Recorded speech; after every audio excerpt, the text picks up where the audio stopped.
ஹே கதை கேட்க நீங்க வந்துட்டீங்களா? கதை சொல்ல நானும் வந்துட்டேன். நம்ம ஆல்ரெடி பார்த்துட்டு இருக்க கொரியன் டிராமாவோட அடுத்த எபிசோட் தான் பார்க்க போறோம். வீடியோக்குள்ள போறதுக்கு முன்னாடி எப்பயும் சொல்றது தான் இப்பயும் சொல்றேன். எஸ் வாய்ஸ் ஓவரை சப்ஸ்கிரைப் பண்ணுங்க, பார்த்ததுக்கு அப்புறம் லைக் பண்ணுங்க, மறக்காம போறதுக்கு முன்னாடி எக்ஸ்பிளனேஷன் எப்படி இருந்துச்சுன்னு சொல்லிட்டு கமெண்ட் பண்ணிட்டு போங்க. இந்த எபிசோட எதுல ஸ்டார்ட் பண்றோம் அப்படின்னு பார்த்தா ஹீரோவும் ஹீரோயினும் கிஸ் பண்ணிட்டு இருக்காங்க. கரெக்டா அவங்க அம்மா அங்க வந்து நிக்கிறாங்க இல்லையா? அவ்வளவுதான், அவங்க அம்மாக்கு பேய் அரைஞ்ச மாதிரி ஆயிடுது. இவங்க ரெண்டு பேரும் என்ன பண்றதுன்னு தெரியாம முழிச்சுக்கிட்டே நின்றுட்டு இருக்காங்க. அடுத்த சீன்லயே ஹீரோயினோட பெட்டி படுக்கையெல்லாம் கட்டி வெளியில கொண்டு வந்து நிக்க வச்சிடறாங்க. எல்லாருமே வந்து ஷாக் ஆயிடுறாங்க. இது என்ன, யாராலையுமே இதை நம்ப முடியல. ஹீரோ உங்க அம்மா கிட்ட கெஞ்சிரும், அம்மா ஒரே ஒரு நிமிஷம் என்னோட பேச்சுக்கு மட்டும் கொஞ்சம் கேளுமா அப்படின்னு சொல்லும் போது, உனக்கு ஒண்ணுமே தெரியாது, உனக்கு படிப்பை தவிர எதுவுமே தெரியாது, இந்த மோசமானவ வந்து உன்னை மயக்கிட்டா, அதனாலதான் நீ இப்படி எல்லாம் பண்ணிக்கிட்டு இருக்க அப்படின்னு சொல்றாங்க. அதுக்கு உடனே வந்துட்டு அவ, ஐயோ அத்தை இப்படிலாம் பேசாதீங்கன்னு ஹீரோயின் சொல்றாள. அத்தையா, யாருக்குடி அத்தை அப்படின்னு சொல்லிட்டு ஒரே கத்துறாங்க. கரெக்டா காங்கும் அந்த இடத்துக்கு வந்துடுறாரு. இந்த பார், இனிமே இவ எங்க வீட்டுக்கு வரவே கூடாது, ஷோ அது இதுன்னு யாருன்னா எங்க வீட்டு பக்கம் வந்தீங்கன்னா உங்களை என்ன பண்ணுவனே தெரியாது, மரியாதையா இங்க இருந்து அவளை கூட்டிட்டு போயிடு, பக்கத்துல இவ வரவே கூடாது அப்படின்னு கத்துறாங்க. ஹீரோயின் எந்த மாதிரி கேபிள் பட்டு நான் இங்க இருந்து போக மாட்டேன் அப்படின்னு சொல்றா. கரெக்டா ஹீரோவும் வந்து ஹீரோயினோட கையை பிடிச்சிட்டு நான் இவளை அனுப்ப மாட்டேன் அப்படின்னு சொல்றான். அப்ப காங் என்ன சொல்றாருன்னா, நீ மேலும் மேலும் யங்க அசிங்கப்படுத்திக்கிட்டு தான் இருக்க, தயவு செஞ்சு அவ கையை விடு அப்படின்னு சொல்றாரு. ஹீரோயினை என்ன சொல்றான்னா, இப்போதைக்கு விடுங்க, அம்மா வந்து கொஞ்சம் கூலான பிறகு நான் வந்து இதை பத்தி எல்லாம் பேசுறேன் அப்படின்னு சொல்லிட்டு அங்க இருந்து போயிடுறா. என்னது, திரும்ப வருவியா? நீ வந்தனா உன்னை என்ன பண்ணுவேன்னே தெரியாது, மான மரியாதையெல்லாம் வாங்கிடுவேன் அப்படின்னு கத்துறாங்க. ஹீரோ அவங்க அப்பா அம்மா கிட்ட பேசுறான். அம்மா, அவ வந்து என்ன மயக்கல, ஒரு விஷயம் தெரிஞ்சுக்கோ, அவளை விடவும் நான் தான் அவளை பயங்கரமா லவ் பண்றேன் அப்படின்னு சொல்லும் போது, உனக்கு இது வரைக்கும் ஒண்ணுமே தெரியாதுப்பா, உன்னை பச்சை மண்ணு மாதிரி வளர்த்துட்டேன், உனக்கு படிப்பை தவிர எதுவுமே தெரியாது அப்படின்னு சொல்றாங்க. இந்த மாதிரி மறுபடியும் பேசாதம்மா, எனக்கு என்ன இப்பதான் 10 வயசு ஆகுதுன்னு நீ நினைச்சுக்கிட்டியா, எனக்கு அவளை பிடிச்சிருக்கு, எனக்கு ரொம்ப பிடிச்சிருக்கு அப்படின்னு சொல்றான். அவங்க அப்பாவுமே அவனுக்கு சப்போர்ட் பண்றாரு. இதை பாருங்க, என் பேச்சை மீறி யாருன்னா அவளை பாக்குறது பேசுறது வச்சுக்கிட்டீங்கன்னா நான் என்ன பண்ணுவேனே தெரியாது அப்படின்னு சொல்லிட்டு அம்மா ரொம்ப பயங்கரமா கத்துறாங்க. இங்க காங்க காட்டுறாங்க. காங் என்ன பண்றாருன்னா, இன்சோவோட வீட்டுக்கு கூட்டிட்டு போயிட்டு ஹீரோயினை விட்டுறாரு. இதை பாரு, இவளை கொஞ்சம் பாத்துக்கோ, இவளால எக்கச்சக்க பிரச்சனை, யாங் நீ எதுக்காக இந்த மாதிரி நடந்துகிட்ட அப்படின்னும் போது, ஏன் உங்க மச்சான் ஆம்பளை தானே, ஒரு பொண்ணும் பையனும் லவ் பண்றதுல என்ன தப்பு, அவரை எனக்கு பிடிச்சிருக்கு அப்படின்னும் போது, மாமியார் இவ்வளவு அசிங்கப்படுத்தியும் நீ இந்த மாதிரி பேசுறியா அப்படின்னு காங் கேட்கும் போது, ஆமா அவங்க அசிங்கம் தான் படுத்தினாங்க, இருந்தாலும் எனக்கு அவரை பிடிச்சிருக்கு, என்னால அவரை மறக்க முடியாது அப்படின்னு சொல்றா. எனக்கு நீ என்ன பண்ணுவ ஏது பண்ணுவேன்னு தெரியாது, தயவு செஞ்சு இது எல்லாத்தையுமே விட்டுடு அப்படின்னு சொல்லிட்டு அவளோட மொபைலை புடுங்கிக்கிறான். நீ கண்டிப்பா அவனை கான்டாக்ட் பண்ணவே கூடாது, இது என்னோட ஆர்டர், புரியுதா அப்படின்னு சொல்லும் போதே கரெக்டா ஹீரோ கிட்ட இருந்து கால் வருது ஹீரோயினுக்கு. உடனே இவனே அட்டன் பண்றான். அட்டன் பண்ணிட்டு, நான் தான் பேசுறேன், இனிமே அவ உன்கிட்ட பேச மாட்டா, இதுக்கு மேலே நீ அவளை அசிங்கப்படுத்தாத அப்படின்னு சொல்றான். ஹீரோயினும் ஐயோ ப்ளீஸ் நான் பேசணும் அப்படின்னு கெஞ்சும் போது இவனே பேசிட்டு போனை வச்சிடுறான். நம்ம ஹிங்ஸோ ஹீரோயினை உட்கார வச்சு பேசிக்கிட்டு இருக்கா. எங்க அண்ணா ஒன்னும் லவ் பண்ணாரா, என்னால இதை நம்பவே முடியல, அவனுக்கு நம்பர்ஸை தவிர வேற எதுவுமே தெரியாதுன்னு நினைச்சிட்டு இருந்தேன் அப்படின்னு சொல்றா. நானும் அப்படிதான் நினைச்சிட்டு இருந்தேன், ஆனா இந்த அளவு அவர் என்ன லவ் பண்ணுவாரு, நான் அவரை லவ் பண்ணுவேன் அப்படின்னு கொஞ்சம் கூட நினைச்சே பார்க்கல. என்ன ஒண்ணு, உங்க அம்மாக்கு தான் சுத்தமா என்ன பிடிக்காமே போயிடுச்சு, அதுதான் எப்படி சரி பண்றதுன்னு எனக்கு தெரியல, கண்டிப்பா என்னால அவரை மறக்கவே முடியாது, நான் வந்து அவரை அவ்வளவு அளவு லவ் பண்றேன் அப்படின்னு சொல்லும் போது, எங்க அம்மா உன்னை ரொம்ப கஷ்டப்படுத்துவாங்க, அப்பவும் வந்து எங்க அண்ணாவை உனக்கு பிடிச்சிருக்குன்னு நீ சொல்றியா அப்படின்னு கேட்கும் போது, ஆமா அப்படின்னு சொல்றா. மறுநாள் இன்சோட ஆபீஸ்ல காட்டுறாங்க. அங்க சும்மா ஓட்டு கணக்கு எடுக்கிற மாதிரி யார் வின் பண்ணுவான்னு நீங்க சொல்லுங்க பார்க்கலாம் அப்படின்னு ஆபீஸ்லயே ஒரு பேனரை வச்சிருக்காங்க. அதுல வந்து நம்ம மாமியாருக்கு தான் எக்கச்சக்கமான டாட்ஸ் வந்திருக்கா. அவங்க வந்து பயங்கர சந்தோஷத்துல இருக்காங்க. அப்ப இன்சோட ஃப்ரெண்டு ஓடி வந்து, நான் இந்த மாதிரி அந்த போஸ்டரை வச்சதுல உங்களுக்கு ஒன்றும் பிரச்சனை இல்லைல்ல, நீங்க தப்பா நினைச்சுக்காதீங்க, சும்மா ஒரு ஜாலிக்காகவும் ஃபன்னுக்காகவும் தான் அப்படின்னு. அதெல்லாம் ஒன்றும் தப்பாலாம் நினைக்கிறதுக்கு இல்லைம்மா, யாரு வின் பண்ணுவா அப்படின்றத ஓரளவு இதை வச்சு நம்ம கெஸ் பண்ணிடலாம் இல்லையா, அதனால எனக்கும் சந்தோஷமா தான் இருக்கு அப்படின்னு சொல்றாங்க. இங்க காலையிலேயே ஹீரோ வேக வேகமா காங்க பாக்குறதுக்காக வந்துடுறான். தயவு செஞ்சு வந்துட்டு எங்க இருக்கான்னு மட்டும் என்கிட்ட சொல்லு, நான் அவளை பார்க்கணும் அப்படின்னும் போது, உனக்கு என்ன ஆச்சு? உனக்கு உண்மையாவே பைத்தியம் பிடிச்சிடுச்சாச்சா? நான் சீரியஸாவே கேக்குறேன். உங்க அம்மா அவளை எவ்வளவு கஷ்டப்படுத்துவாங்க, எவ்வளவு இன்சல்ட் பண்ணுவாங்க, நீ கொஞ்சம் கூட யோசித்தே பார்க்கலையா? அவ சின்ன பொண்ணு, நீ படிச்சிருக்க, உனக்கு இவ்வளவு அளவு வயசு இருக்கு, எக்ஸ்பீரியன்ஸ் இருக்கு, நீ கொஞ்சம் கூட புரிஞ்சுக்காம என்னவோ டீனேஜ் பையன் மாதிரி பண்ணிக்கிட்டு இருக்க.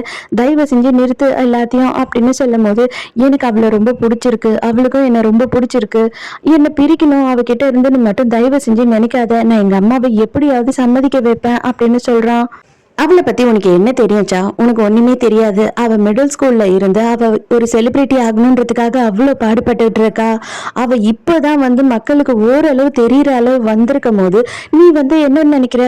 எல்லாத்தையும் விட்டுட்டு உங்க அம்மா கூட வந்து கிச்சன்ல உட்காந்துக்கிட்டு இருக்கணும், அவங்க கிட்ட கண்டபடி பேச்சு வாங்கிட்டு இருக்கணும்னு நினைக்கிறியா அப்படின்னும் போது, இல்ல நான் அப்படியெல்லாம் நினைக்கல, அவ எனக்கு வந்து வேணும் அவ்வளவுதான் அப்படின்னு ஹீரோ சொல்லும் போது, அவ ஒருத்தியால அவ குரூப்ல இருக்க 5-6 பேர் மொத்தமா அவங்களோட லைஃபே போயிடும், தயவு செஞ்சு நீ புரிஞ்சுக்கோ அப்படின்னு சொல்றான். அதே நேரத்துக்கு இங்க என்ன ஆகுது, ஆபீஸ்லன்னு காட்டுறாங்க. இப்ப நம்ம ஃபைனலா ஈவினிங் ஆயிடுச்சு, அதனால எல்லாருக்கும் ரிசல்ட் தெரிஞ்சிருச்சு பாருங்களேன் அப்படின்னும் போது, அங்க மருமகளுக்கு தான் எக்கச்சக்கமான டாட்ஸ் வந்திருக்கா. அவ்வளவுதான். அதை பார்த்த உடனே மாமியார் அப்படியே ஒரு பல்ட்டி அடிக்கிறாங்க. இது ஒண்ணு ஃபைனல் கிடையாது இல்லையா, இது ஜஸ்ட் நம்ம ஆபீஸ்ல இருக்கிறவங்களோட முடிவு தானே, கரெக்டா வந்து எலெக்ஷன் ரிசல்ட் வரும்போது இதெல்லாம் தெரியும், கவலைப்படாதீங்க அப்படின்னு சொல்றாங்க.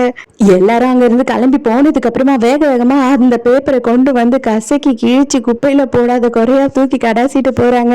அதே நேரத்துக்கு இவங்களோட ஹஸ்பண்ட் வர்றாருங்க. வந்த உடனே என்னத்தை இப்படி கோவமா போட்டுட்டு போறா அப்படின்னு சொல்லி அதை எடுத்து வச்சு பாக்குறாரு. நம்ம இன்சோ வந்து அவங்க அம்மாவை பாக்கிறதுக்காக நேரா வரா. அப்ப வரும்போது, ஏமா உனக்கு அங்க வந்து அந்த அளவுக்கு பிடிக்கலையா? அவ உண்மையாவே நான் சொல்றேன் ரொம்ப நல்ல பொண்ணு, அண்ணாவுக்குமே வந்து ஃபர்ஸ்ட் ஒரு பொண்ணை பிடிச்சிருக்குன்னு நான் இப்பதான் கேள்விப்படுறேன், எதுக்காகமா நீ இப்படி பண்ற அப்படின்னு கேட்கும் போது, அவளை எனக்கு பிடிக்கலன்னு யாருடி சொன்னா? அவளை ஒரு பொண்ணா எனக்கு ரொம்ப பிடிக்கும், என் பொண்ணு மாதிரி அவளை நான் பார்த்துப்பேன், ஆனா என்னோட மருமகளா, அது மட்டும் இல்லாம என்னோட மகனுக்கு ப்ரொஃபசர் ஜாக்கு பொண்டாட்டியா என்னால யோசித்து கூட பார்க்க முடியாது, அவ படிக்கல, அது மட்டும் இல்லாம அவளோட ட்ரெஸ்ஸிங் ஸ்டைலு அது இதுன்னு எதுவுமே எனக்கு பிடிக்கல, அதனால நான் அவளை மருமகளை மட்டும் ஏத்துக்கவே மாட்டேன், அதனால நீ இதை பத்திலாம் என்கிட்ட பேசாத அப்படின்னு சொல்லி திட்டி அனுப்பிடுறாங்க. அடுத்த சீன்லயே நேரம் அண்ணனை பாக்குறதுக்காக வந்துட்டு நம்ம இன்சோ வந்த உடனே அவ எல்லாத்தையும் கேக்குறா. நான் என்ன பண்றது, இவ்வளவு வருஷம் கழிச்சு எனக்கு இப்பதான் ஒரு பொண்ணு மேல ஃபீலிங்ஸே வந்திருக்கு அப்படின்னு அவன் சொல்றான். நீ அந்த அளவு உண்மையாவே லவ் பண்றியானா யாங்க அப்படின்னு கேட்கும் போது, ஆமா நான் எப்படி இருந்தாலும் அவளை வந்துட்டு லவ் பண்றேன், அதே மாதிரி அவளை கல்யாணம் பண்ணாம விட மாட்டேன், அம்மாவை வந்துட்டு எப்படியாவது இதுக்கு சம்மதிக்க வைப்பேன் அப்படின்னு சொல்லிட்டு அவன் சொல்றான். உடனே வந்து உன்னோட ஹஸ்பண்ட் தான் வந்து எங்க வச்சிருக்காருன்னு சொல்ல மாட்டாரு, போனையும் பிடுங்கி வச்சுட்டாரு, அவளை கான்டாக்ட் பண்ணவே எனக்கு முடியல, எனக்கு நெஞ்செல்லாம் ஒரு மாதிரி வலிக்குது, எனக்கு இந்த இடத்துல ஏதோ பண்ணுது அப்படின்னு சொல்லிட்டு தங்கச்சி கிட்ட சொல்லும் போது அவன் என்ன சொல்றான்னா, என்னோட இடத்துல தான் அவ இருக்கா, என்கிட்டதான் வந்து பாத்துக்க சொல்லி விட்டுட்டு போயிருக்காரு அப்படின்னு சொன்ன உடனே இவனுக்கு செம்ம டென்ஷன் ஆயிடுது. உண்மையாக சொல்ற, எங்க இருக்கா, உங்க இடத்துலயா இருக்கா, அப்பனா நான் உடனே போறேன் அப்படின்னு சொல்லிட்டு இங்க இருந்து கிளம்பி போயிடுறான். ஜூன்ஜா வேற இதை பாத்துடுறாளா, அவ அவ்வளவுதான். இப்ப வந்து இவ வேற தேவையில்லாம அவ எங்க இருக்கான்னு வேற சொல்லிட்டாலேன்னு கடுப்பாவறா. நேரா ஹீரோயினை போய் பார்த்த உடனே பயங்கர சந்தோஷமாயிடுது ரெண்டு பேருக்குமே. இப்பதான் காங் வந்துட்டு அவங்க அம்மா கிட்ட எல்லாத்தையும் சொல்லிக்கிட்டு இருக்கான். அப்படியாடா, உண்மையை அவ சொல்றச்சா வந்துட்டு நம்ம எங்க லவ் பண்றாரா, சான்ஸே இல்லடா, பயங்கர ரொமான்டிக்கான பர்சன் தான் போல இருக்கு, எனக்கு உங்க மாமியாரை நினைக்கும் போது ரொம்ப சந்தோஷமா இருக்கு. இப்போ உங்க மாமியாருக்கு புரியும், அதாவது நம்ம பையனுக்கு தகுதியே இல்லாத ஒரு பொண்ணை கல்யாணம் பண்ணி வைக்கிறது எவ்வளவு ஒரு ஃபீலிங்கா இருக்கும், நம்ம அம்மாவா அப்படின்னு சொல்லிட்டு புரியும் அப்படின்னு சொல்லும் போது, அம்மா எதுக்கு இன்சோவை இப்படி எல்லாம் பேசுற அப்படின்னும் போது, ஆமாண்டா இப்ப வரைக்கும் உன் புருஷனை நான் கூடியே அனுப்ப மாட்டேன், உனக்கு வேண்டாமா அப்படின்னு சொல்லி கேட்டும் கூட அவ ரிசைன் பண்ணாம இருக்கால, அப்ப அவ என்ன உனக்கு தகுதியானவளா அப்படின்னு சொல்லி திட்டுறாங்க. இங்க ஹீரோவும் ஹீரோயினும் தனியா இருக்காங்க இல்லையா, அதனால வந்து என்ன பண்றா அப்படின்னு பார்த்தா, இன்சோ வீட்டுக்கு வராம அவங்க அம்மா வீட்லயே தங்கிடுறா. அதனால இவங்க ரெண்டு பேரும் வந்துட்டு பயங்கரமா குடிச்சிட்டு இருக்காங்க, குடிச்சுக்கிட்டு ஒரே ஜாலியா பேசிக்கிட்டு இருக்காங்க. ஹீரோயினும் அப்படியே மட்டை ஆயிடுறான். அவன் சோஃபாலேயே போர்வையெல்லாம் போத்தி படுக்க வச்சிடறான். இன்சோவும் அவங்க அம்மாவும் வந்துட்டு கிச்சன்ல சமைச்சுக்கிட்டு இருக்கும் போது ஜூன்ஜா வரா. ப்ரொஃபசர் சா நைட்டெல்லாம் வீட்டுக்கே வரல அப்படின்னும் போது அவன் எங்க போனான் அப்போ அப்படின்னு கேக்குறாங்க. உங்க பொண்ணு தான் அவங்களோட இடத்துல தான் யாங்க இருக்கா அப்படின்னு சொல்லிட்டு அவரை அனுப்பி வச்சுட்டாங்க அப்படின்னு சொல்லும் போது அவ்வளவுதான். என்னது, உன் வீட்டுலதான் அவ இருக்காளா, அதை எதுக்கு அவன்கிட்ட சொன்ன அப்படின்னு சொல்லி அடுத்த செகண்ட் வேக வேகமா வந்து அவளோட வீட்டுக்கு போறதுக்காக கிளம்புறாங்க. அம்மா ஒரே ஒரு நிமிஷம் நான் சொல்றது கேளுமா அப்படின்னா கூட அவங்க கேட்க மாட்டாங்க. அதுக்குள்ள இவ என்ன பண்றான்னா புருஷன்காரருக்கு மெசேஜ் அனுப்பி இவங்க 2 பேரும் நம்ம வீட்டுல தான் இருக்காங்க, போய் எப்படியாவது அவங்களை என்ன பண்றாங்க என்ன நிலைமையில இருக்காங்கன்னு பாரு அப்படின்னு சொல்றான். இங்க வந்து பார்த்த பிறகுதான் தெரியுது ஃபுல்லா இத்தனை பாட்டிலா குடிச்சிருக்காங்க அப்படின்னு சொல்லிட்டு வேக வேகமா கதவை திறந்து உள்ள போனா 2 பேரும் கட்டில படுத்து கட்டி பிடிச்சி தூங்கிட்டு இருக்காங்க. மரியாதையா 2 பேரும் தயவு செஞ்சு எழுந்துருங்க, டைம் ஆச்சு அப்படின்னு சொல்லி கத்துறாரு. ஐயோ அப்படின்னு சொல்லிட்டு இவங்க 2 பேரும் பதறிடுறாங்க. ஒருத்தர் பக்கத்துல இருக்கிறது அவங்களுக்கே தெரியல. அதுக்கப்புறம் பார்த்தாதான் தெரியுது நைட்டு ஹீரோயின் பாத்ரூம் போறதுக்காக எழுந்துட்டு அவ சோஃபால போய் மறுபடியும் படுக்காம பெட்ல வந்து படுத்துட்டு இருக்கா.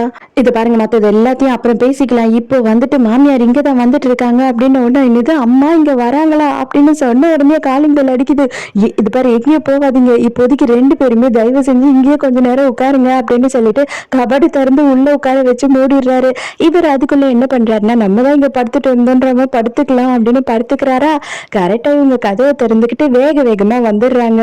வந்த உடனே ஐயோ அத்தை நீங்களா, என்ன ஆச்சு அப்படின்னு அலண்டு அடிச்சு எழுந்துக்கும் போது மரியாதையா சொல்லுங்க அவங்க 2 பேரும் எங்க அப்படின்னு கேக்குறாங்க. சேச்சா அவங்க ஏன் எங்க இருக்க போறாங்க, இங்க இல்லையே அப்படின்னு சொல்றாரு. எனக்கு எல்லாமே தெரியும், நான் ஒரே ஒரு விஷயம் சொல்றேன், இப்ப மட்டும் அவ இங்க வரல அப்படின்னா கண்டிப்பா மீடியாவுக்கு ஃபோன் பண்ணி அவளோட மொத்த கதையும் முடிச்சிருவேன், இதுக்கப்புறம் அவ செலிபிரிட்டியா இருக்கவே முடியாது அப்படின்னு சொன்ன உடனே ஹீரோயின் என்ன பண்றான்னா வேற வழியே இல்லாம டோரு திறந்துட்டு வந்துடுறா. அவ்வளவுதான். இதை பார்த்த உடனே மாமியார் கோல வெறி ஆயிடுறாங்க. அப்ப யாரும் என்ன பேசுறதையும் அவங்க கேட்கறதுக்கு கொஞ்சமும் யோசனையே இல்லாம பிடிச்சி கத்துன்னு கத்துறாங்க. நைட்டெல்லாம் நீங்க 2 பேரும் என்ன பண்ணிட்டு இருந்தீங்க அப்படின்னு சொல்லி பயங்கரமா கத்தும் போது ஹீரோயின் என்ன சொல்றாங்கன்னா என்ன தயவு செஞ்சு நம்புங்க, எங்களுக்குள்ள ஒண்ணுமே நடக்கல அப்படின்னு சொல்றாங்க. இது எப்படி நான் நம்புறது, ஐயோ ப்ரொஃபசர் ஷா நான் உங்களை நம்புறேன் ஆனா அவளை நான் நம்பவே மாட்டேன் அப்படின்னு சொல்றாங்க. அதுக்கு ஹீரோக்குமே கோவம் வந்துடுது, ஹீரோயினுக்கும் கோவம் வந்துடுது. நான் ஒண்ணுமே பண்ணல உங்க பிள்ளைய அப்படின்னு ஹீரோயின் சொல்லும் போது நீ வாயை திறக்காத, வாயை மூடுற மரியாதையா, நீ என் பிள்ளைய எப்படா கரெக்ட் பண்றதுன்னே பார்த்துட்டு இருந்த வந்ததுல இருந்து அதை வந்து ரொம்ப நல்லா கரெக்டா பண்ணிட்டல அப்படின்னு பயங்கரமா திட்டிடுறாங்க. உடனே காங்க என்ன பண்றாருன்னா மறுபடியும் வந்து எல்லார்கிட்டயும் மன்னிப்பு கேட்டுட்டு தயவு செஞ்சு இனிமே வந்துட்டு நான் அவளை உங்க பையன் பக்கமே வராத மாதிரி பாத்துக்கிறேன் அப்படின்னு சொல்லிடுறாரு. ஹீரோவுமே வேக வேகமா ஃபர்ஸ்ட் கிளம்பி போயிடுறான். கரெக்டா மாமியாரு அதுக்கப்புறமா இன்சோ காங்க எல்லாரும் வெளியில வரும்போது நம்ம காங்கோட அம்மாவும் வெளியில வராங்க. ஐயோ இன்னைக்கு என்ன ஆச்சு, இன்னைக்கு எதனா பிரச்சனையா என்ன அப்படின்னு சொல்லி ரொம்ப ஆர்வமா கேக்குறாங்க. அதெல்லாம் ஒண்ணும் இல்லை, நான் சும்மா இன்சுவை பாக்கிறதுக்காக வந்தேன் அப்படின்னு சொல்றாங்க. அதுக்கு உடனே நீ ஏன்டா அந்த வீட்டுல இருந்து வெளியில வர அப்படின்னு சொல்லி காங்க பார்த்து கேட்கும் போது அவங்க வீட்டுல இருந்து அவர் வெளியில வருவாரு, அப்புறம் என்ன கேக்குறீங்க நீங்க கேள்வி அப்படின்னு கேட்கும் போது உங்களுக்கு தெரியவே தெரியாதா, உங்க பொண்ணு என் பையனை வீட்டை விட்டு துரத்திட்டா, அதாவது அவளுக்கு வேலைதான் முக்கியமா, அதனால ரிசைன் பண்ண முடியாது அப்படின்னு சொல்லி என் பையனை வீட்டை விட்டு துரத்திட்டா, வாடா கண்ணா நீ நம்ம வீட்டுக்கு போலாம் அப்படின்னு கூட்டிட்டு போயிடுறாங்க. இப்பதான் இன்சோ வந்துட்டு அவங்க வீட்டுல எல்லார்கிட்டயுமே எல்லா உண்மையும் சொல்றா. அதாவது இவங்க வீட்டையே வந்துட்டு மெடிக்கல் சென்டரா மாத்தலாம் அப்படின்ற ஐடியால இருக்காங்க. அதுக்கு அவங்க வந்து நாங்க வேண்டான்னு சொன்னதுக்கு ஒத்துக்கவே இல்லைன்னு சொல்லிட்டு தான் நான் எலெக்ஷன்ல நின்னேன் அப்படின்னு சொல்லும் போது சரி ஓகே ஒன்னும் பிரச்சனை இல்லம்மா, நாங்க வந்து உங்க மாமியார் கிட்ட பேசி பாக்குறோம், நீயும் வந்துட்டு ரிசைன் பண்ணிட்ட அப்படின்னா எந்த பிரச்சனையும் இல்லாம நீயும் காங்க ஒன்னா வாழறதுக்கு யூஸ்ஃபுல்லா இருக்கும் அப்படின்னு சொல்றாங்க. மறுநாளே 2 மாமியாரும் வந்து பேசுறாங்க பார்த்து. அப்ப வந்து நம்ம ஹீரோவோட அம்மா என்ன சொல்றாங்கன்னா ஒன்னும் இல்லைங்க, நான் வந்து கண்டிப்பா அவளை வந்து உங்ககிட்ட மன்னிப்பு கேட்டு ரிசைன் பண்ண சொல்றேன், அதனால நீங்களும் கொஞ்சம் அந்த பில்டிங் அங்க கட்டாம எங்க இடத்த விட்டுட்டீங்க அப்படின்னா பிரச்சனையே இல்லை அப்படின்னு சொல்லும் போது அதெல்லாம் முடியாதுங்க, ஆல்ரெடி பண்ண முடிவு, என்னால அதுல இருந்து பின்வாங்கவே முடியாது அப்படின்னு சொன்ன உடனே என்னோட பொண்ணு அப்பனா எலெக்ஷன்ல இருந்து பின்வாங்கவும் மாட்டா, ரிசைன் பண்ணவும் மாட்டா, ஆவறத பாத்துக்கலாம் அப்படின்னு சவால் விட்டுறாங்க. அதோட அதை முடிச்சிட்டு மாமியார் வீட்டுக்கு வந்த உடனே டாங் என்ன சொல்றான்னா, அம்மா நீ அக்காவுக்காகவும் அண்ணாவுக்காகவும் மட்டும் அலைஞ்சிட்டு இருக்கியே தவிர என்னை பத்தி கொஞ்சமும் நீ யோசித்தே பார்க்கவே இல்லைல்ல. நீ மீரா கிட்ட போய் மன்னிப்பு கேட்டு அவளை என் கூட சேர்த்து வைக்கிற மாதிரி யோசிக்கலையா அப்படின்னும் போது, அதெல்லாம் என் பிரச்சனையே கிடையாது, இது உன்னோட பிரச்சனை, நீ பண்ண தப்பு தான், அதனால நீயே தான் பாத்துக்கணும் அப்படின்னு சொல்றாங்க. உனக்கு என் மேல கொஞ்சம் கூட அக்கறையே இல்லைல்ல, என்னை வந்து நீ பெத்துக்கவே இல்லையா, என்னை தவிட்டுக்கு தான் வாங்கிட்டு வந்தியா என்ன அப்படின்னு சொல்லிட்டு இவன் கோவப்படுறான். ஐயோ இந்த தண்டமா போனவனை பெத்துட்டு எனக்கு ரோதனையா இருக்கு அப்படின்னு சொல்லி இவங்க வேற சலிச்சுக்கிறாங்க. மீராவோட ஆபீஸ்ல காட்டுறாங்க. மீராவோட டைரக்டர் என்ன சொல்றாருன்னா, நான் இன்னொரு பிரான்ச் ஒன்று ஓபன் பண்ணலான்னு இருக்கேன், அதனால இந்த பிரான்ச்சை நீ தான் இனிமே பாத்துக்கணும் அப்படின்னு சொல்லும் போது, ஐயோ சார் என்னால எப்படி இதை பாத்துக்க முடியும் அப்படின்னு சொல்றா. உன்னால முடியும், உனக்கு அதுக்கான திறமை எல்லாமே இருக்கு அப்படின்னும் போது இவளுக்கும் மனசுக்குள்ள கொஞ்சம் சந்தோஷமா தான் இருக்கு. அவங்க மேனேஜரும் பேசிக்கிட்டு இருக்காங்க. ஆக்சுவலா என்ன ப்ராப்ளம் ஆயிடுச்சு அப்படின்னு பார்த்தா, ஹீரோயினை பத்தி எக்கச்சக்கமான ரூமர் வந்துருச்சு. அதாவது ப்ரோக்ராம்ல நடிக்க சொன்னா இவ என்னன்னா அந்த ப்ரொஃபஸரையே கரெக்ட் பண்ணிட்டா, அவங்க வீட்டுக்குள்ள பூந்துடலான்னு பாக்குறா, அப்படி இப்படின்னு சொல்லிட்டு ஹீரோயினை பத்தி தப்பு தப்பா வந்து இன்டர்நெட் பூராவுமே வந்து பயங்கரமான ரூமர்ஸ் வர ஆரம்பிச்சிடுச்சா. நம்ம மேனேஜருக்கே கோவம் வருது. அது என்ன ப்ரொஃபஸர் சா மட்டும் நல்லவர், நம்ம எங்க மட்டும் தப்பான பொண்ணுன்னு சொல்லிட்டு பேசுறாங்க, இதெல்லாம் கொஞ்சம் ஓவரா இல்ல, எனக்கு அதனாலதான் கோவமா இருக்கு அப்படின்னு சொல்லிட்டு காங் கிட்ட கத்தும் போது, இது எல்லாத்துக்கும் தான் நான் முதல்ல இருந்தே இந்த மாதிரி ஒரு விஷயம் நடக்க கூடாதுன்னு நான் நினைச்சிட்டு இருந்தேன். ஆனா இந்த விஷயம் குடும்பத்தை தவிர வேற யாருக்குமே தெரியாது, இதெல்லாம் எப்படி வெளியில போச்சுன்னு புரியலையே அப்படின்னு குழப்பமா இருக்காங்க. அப்பதான் யாருடா இதெல்லாம் பண்றா அப்படின்னு பார்த்தா, நம்ம ஜோன்ஜா தான் இந்த எல்லா விஷயத்தையுமே வெளியில நெட்ல ஸ்ப்ரெட் பண்ணிட்டு இருக்கா, ஹீரோயினை பத்தி தப்பு தப்பா. இதெல்லாம் தெரிஞ்ச உடனே ரிப்போர்ட்டர்ஸ் வந்து நம்ம மாமியாருக்கே கால் பண்ணி கேக்குறாங்க, என்னங்க இப்படி எல்லாம் ஆயிடுச்சாமே, எங்க இந்த மாதிரியா பண்ணிட்டாங்க அப்படின்னும் போது, ஆமாங்க ப்ரொஃபசர் சா ரொம்ப நல்லவர், அவருக்கு வந்து இதுல எல்லாம் கொஞ்சம் கூட இஷ்டம் இல்லை, இவதான் தேவையில்லாம குட்டி குட்டியா டவுசர் எல்லாம் போட்டுக்கிட்டு வந்து என் பிள்ளைய மயக்க பாக்குறா, நானும் வந்து ஸ்டார்டிங்ல இருந்து இதெல்லாம் தப்பு தப்புன்னு எவ்வளவு சொல்லிட்டேன், அதனாலதான் வீட்டை விட்டு துரத்திட்டேன் அப்படின்னு சொல்லி இன்டர்வியூவும் கொடுத்துட்றாங்க. ஹீரோயின் வந்து காங் கிட்ட என்ன கேக்குறானா, போனை கொடுங்க, நான் அவர்கிட்ட பேசணும், இந்த மாதிரி எல்லாம் நியூஸ் வெளியில வர்றதுனால அவர் ரொம்ப அப்செட்டா இருப்பாரு, அவருக்கு என்னதான் ஆச்சு அப்படின்னு சொல்லிட்டு நான் கேட்கணும் அப்படின்னும் போது, உனக்கு கொஞ்சமாச்சும் அறிவு இருக்கா, நீ அவனை பத்தி யோசிக்கிறியே தவிர உன்னை பத்தியோ இல்ல உன் கூட 5 பேர் இருக்காங்க இல்லையா அவங்கள பத்தி யோசித்தியா, நீ இந்த மாதிரி பண்ண அப்படின்னா உன் கூட சேர்ந்து அவங்க எல்லாருக்குமே வேலை இல்லாம போயிடும், அவங்க எல்லாருக்குமே ப்ரோக்ராம் இல்லாம போயிடும், நீ மத்த எல்லாரோட வாழ்க்கையும் கெடுக்கிறன்றத ஃபர்ஸ்ட் புரிஞ்சுக்கோ அப்படின்னு சொல்லி ரொம்ப ஆஷா திட்டி விட்டுறாரு. இப்பதான் ப்ரொஃபசர் சாக்கே வந்து தெரிஞ்சிருக்கு அவங்க அம்மாவே இந்த மாதிரி இன்டர்வியூ கொடுத்துருக்காங்கன்னு சொல்லிட்டு, எதுக்காகமா நீ இவளை பத்தி இவ்வளவு கேவலமா இன்டர்வியூ கொடுத்துருக்க அப்படின்னு சொல்லும் போது, நான் உண்மையதான் சொன்னேன், நான் வந்துட்டு பொய்யெல்லாம் ஒன்னும் சொல்லலையே அப்படின்னு சொல்றாங்க. உனக்கு கொஞ்சம் கூட வந்து அறிவே இல்லைல்லம்மா, நான் உங்ககிட்ட இருந்து இதை எதிர்பார்க்கவே இல்லை, இவ்வளவு செல்ஃபிஷா நீ இருப்பேன்னு நான் நினைக்கவே இல்லை அப்படின்னு சொல்லிட்டு பயங்கரமா கத்திட்டு போயிடுறான். ஐயோ என் புள்ள ப்ரொஃபசர் சாவா இப்படி என்கிட்ட கத்திட்டு போனாரு அப்படின்னு இவங்க பயங்கர ஷாக்ல இருக்காங்க. நேரா ஜூன்ஜா என்ன பண்றா அப்படின்னு பார்த்தா, நம்ம ஹீரோவை போய் பாக்குறா. பார்த்துட்டு, எதுக்காக நீங்க அம்மா கிட்ட போய் அப்படி கத்துனீங்க, அவங்க கிட்ட போய் மன்னிப்பு கேட்டு அவளை நான் மறந்துடுவேன்னு சொல்லுங்க, இல்லைன்னா அவங்க ரொம்ப ஃபீல் பண்ணுவாங்க, நீங்க பண்ணது ரொம்ப தப்பு அப்படின்னு சொல்றாளா. நம்ம ஹீரோக்கு செம்ம காண்டாயிடுது. எனக்கு நல்லாவே தெரியும், நான் எங்க பாக்குறதுக்கு இன்சோவோட வீட்டுக்கு போயிருக்கேன்னு சொல்லிட்டு நீ தானே அம்மா கிட்ட போட்டு கொடுத்த, எதுக்காக நீ இப்படி பண்ண அப்படின்னு சொல்லி கேட்கும் போது, ஆமா நான் அப்படிதான் பண்ணேன் அப்படின்னு சொல்றா. நான் உன்னை என் கூட பிறந்த தங்கச்சி மாதிரி தான் பார்த்துட்டு இருந்தேன் இவ்வளவு நாளும் அப்படின்னு சொல்றான். நீங்க என்ன தங்கச்சி மாதிரி பார்த்திருக்கலாம், ஆனா நான் உங்களை அண்ணன் மாதிரி நினைக்கல, நான் வந்த நாள்ல இருந்து உங்களை லவ் பண்ணிக்கிட்டு இருக்கேன் அப்படின்னு சொல்றா. இவன் பயங்கரமா ஷாக் ஆயிடுறான். உடனே இவன் என்ன சொல்றானா, நான் எங்க மட்டும்தான் லவ் பண்றேன், நான் வேற எந்த பொண்ணையுமே லவ் பண்ண முடியாது, ஃபர்ஸ்ட் அதை புரிஞ்சுக்கோ, இதை இதோட மறந்துரு அப்படின்னு சொல்றான்.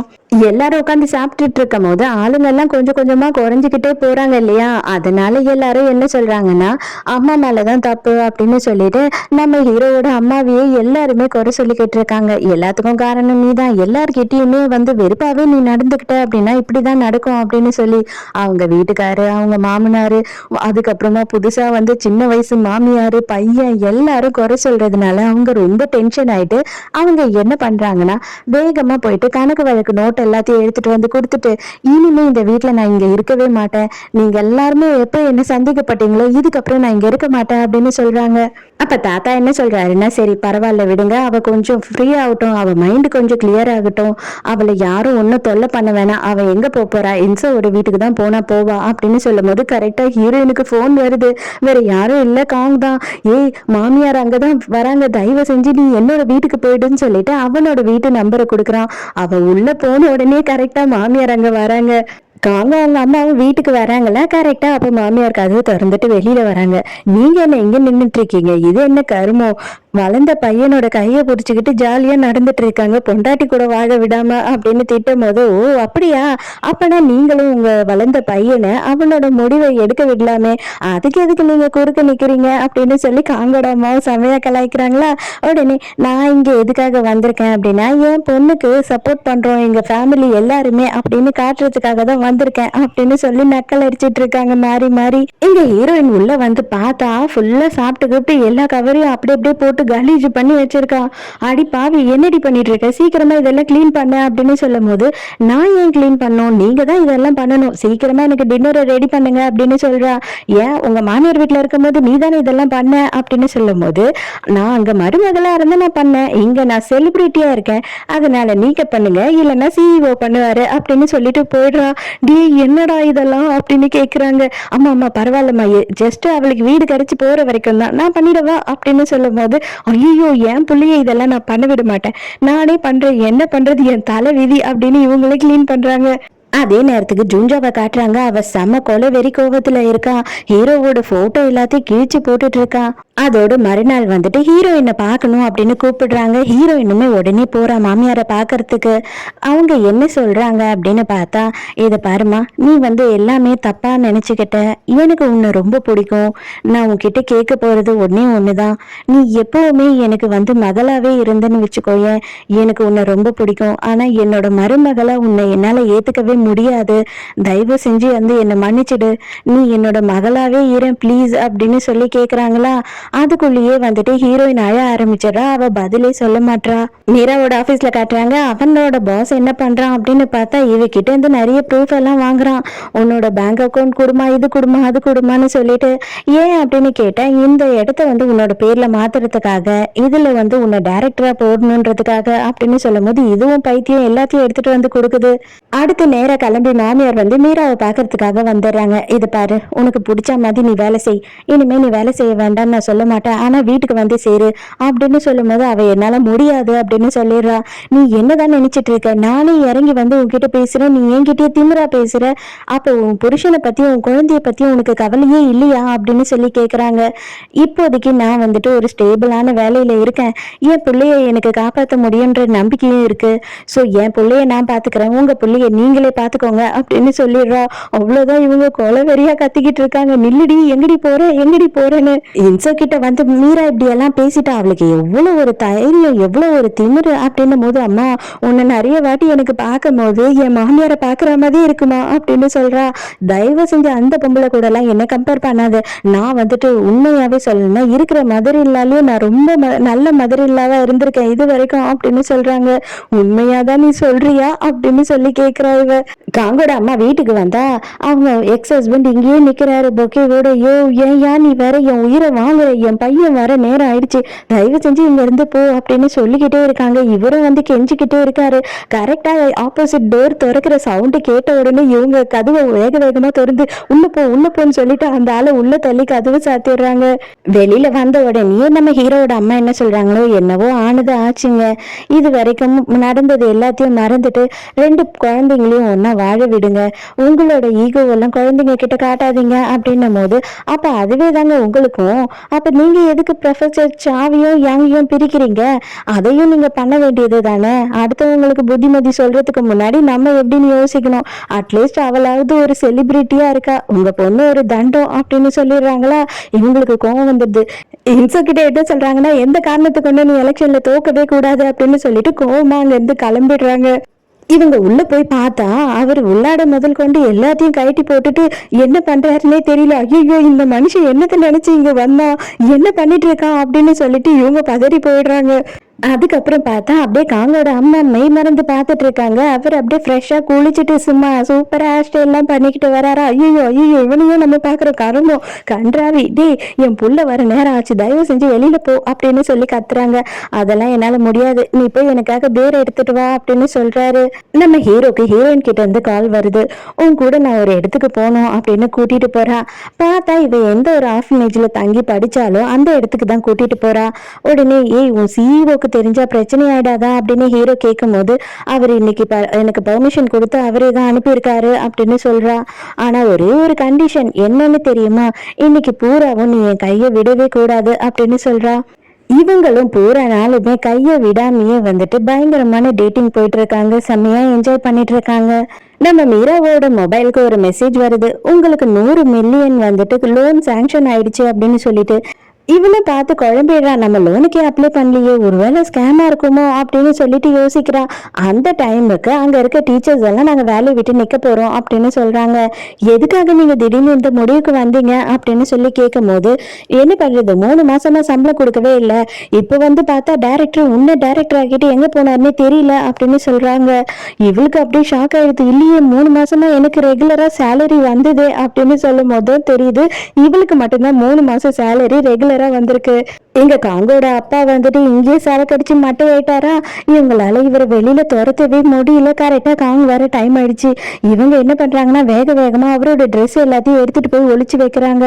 அவரு வந்த உடனே சரிம்மா வாமா நான் உனக்கு புக்கு படிக்கிறேன் அப்படின்னு சொல்லும் போது, இல்லடா கண்ணா எனக்கு பயங்கரமா தூக்கம் வருது, அதனால நான் இப்ப தூங்கிக்கிறேன், நீ தூங்க போ அப்படின்னு சொல்லிட்டு வேக வேகமா ரூம்குள்ள போய் கதவை சாத்திக்கிறாங்க. இவர் இதுதான் சாக்குன்னு சொல்லிட்டு ஜாலியா பொண்டாட்டியை தேடி வந்துடுறாரு. அங்க வந்துட்டு ஓபன் பண்ணி பார்த்தா பாஸ்வேர்டு வந்து அவ மாத்தி வச்சுட்டா போல. அவளே கதவை திறந்துட்டு வெளியில வரா. என்ன இப்ப பிரச்சனை அப்படின்னும் போது, எங்க அம்மா சீக்கிரமா தூங்கிட்டாங்க, அதனாலதான் நான் உன்னை பார்க்க வந்த, வா வா உள்ள போலாம் அப்படின்னு சொல்லும் போது, முடியாது மரியாதை எங்க இருந்து கிளம்பு, இவ்வளவு நாளுமே நீ உங்க அம்மா பேச்ச தானே கேட்ட, இப்பவுமே நீ அதையே பண்ணு, நீ வந்து உள்ள வரணும்னு அவசியமே கிடையாது, எப்ப நீ ஃபைனலா எல்லாத்தையும் முடிவு பண்றியோ அதுக்கப்புறமா நீ என்கிட்ட வந்து பேசு அப்படின்னு சொல்லிட்டு கதவை சாத்திட்டு போயிடுறா. இங்க ஹீரோ வந்துட்டு பிடிச்ச கையை இதோட விடவே மாட்டேன், எங்க அம்மா கிட்ட போய் சொல்லலாம் அப்படின்னு அவனோட வீட்டுக்கு கூட்டிட்டு வரும்போது இவ என்ன சொல்றானா, இதோட என்னோட கையை விட்டுடுங்க, இப்ப வந்து என் கையை விடுறதுக்கான நேரம் வந்துருச்சு. ஸோ நம்ம 2 பேருமே வந்துட்டு டீனேஜ் பசங்க கிடையாது, இப்போ எல்லாத்தையும் நம்ம புரிஞ்சுக்கணும், நமக்குன்னு ஒரு மெச்சூரிட்டி இருக்கு அப்படின்னு சொல்றான்.